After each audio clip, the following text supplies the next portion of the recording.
Good afternoon, Facebook friends and YouTube followers. This is Rich again, back for your second video blog of the day for Sunday, December 21st, 2014, around 4:28 p.m. in Billerica, Massachusetts. It's getting dark out now, the shortest day of the year today, first day of winter at 6:04 p.m. And it was kind of a cloudy day with some snowflakes, but nothing significant. And this week, and for the rest of the calendar year 2014, above average temperatures. It's not going to feel like winter at all. It's going to feel like maybe late fall, early spring type weather, which is good. We don't need the snow, but eventually this weather pattern is going to change, and we're probably going to be hit with snowstorm after snowstorm by mid-January. Put a wager on that, as Bruce Corning would always say. Some news to report. The New England Patriots beat the New York Jets by the score of 17-16. This wasn't the greatest Patriots game, but a win's a win. Patriots get a first-round bye in the playoffs. And if they win next Sunday, or if the Broncos lose tomorrow night, the Patriots get home field advantage throughout the AFC playoffs. Also clinching a playoff spot are the Steelers and the Packers, and Atlanta Falcons are alive to clinch the NFC South title, along with the Carolina Panthers and the New Orleans Saints. With the Saints lost today, no NFC South team is going to finish with a 500 record.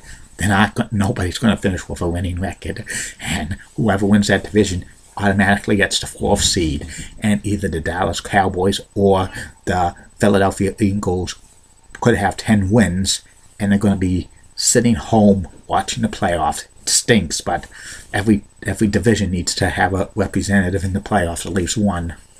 And that's about it on that.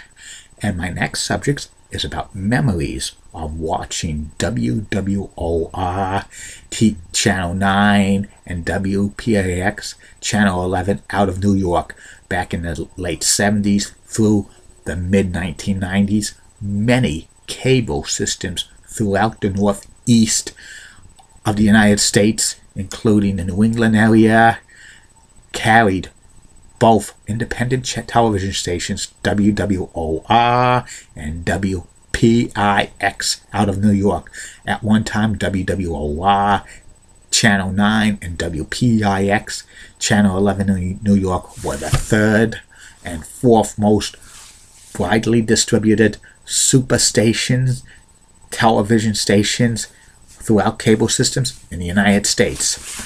And the only ones that were ahead of them were WGN out of Chicago and WTBS out of Atlanta. wwor and wpix had some great programming. wwor had a programming back in the late 80s and early 90s. They had Howard Stern's show Saturday night. He had a talk show Saturday night on wwor, and it got real popular, so popular it got syndicated throughout the country, and he had his antics on there, which was pretty good.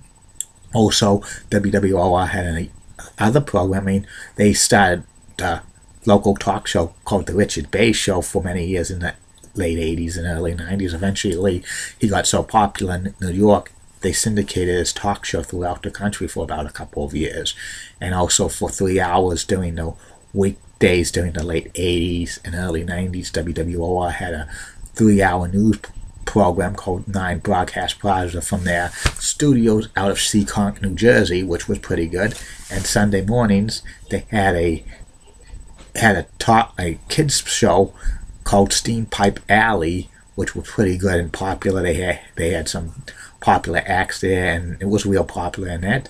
And sports programming, wwor had like the New York Mets games for many years, the New York Rangers hockey games, the New York Knicks basketball games, and the New York Islanders hockey games as well. And they had some Big East basketball and horse racing, and they also showed WWE wrestling, championship wrestling and all-star wrestling late at night at midnight. Eventually they showed the syndicated Superstars of Wrestling and Wrestling Spotlight.